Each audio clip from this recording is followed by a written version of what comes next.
Mamlakatimizda kichik va o'rta biznesni har tomonlama qo'llab-quvvatlashga ustuvor ahamiyat qaratilyapti.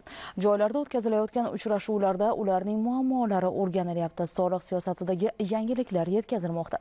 Ayni mavzudagi lavha bilan dasturimizni davom ettiramiz.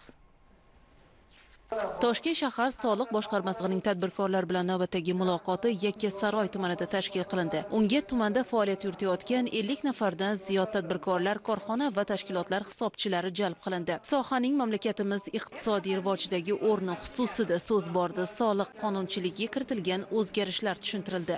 Mana shunday uchrashuvlardan biz juda ham mamnunmiz, chunki tadbirkorlarning muammosi yillik emas, har kuni ham hosil bo'ladi. Deputat qazlar bo'yicha o'z muammomni ko'tardim. Ular bizga shu narsa bo'yicha tushuntirish berilyapti, maslahatlarni berdi. Biz endi keyingi qiladigan ishlarimizni mana shu takliflar asosida ishlarimizni olib boramiz degan umiddaman.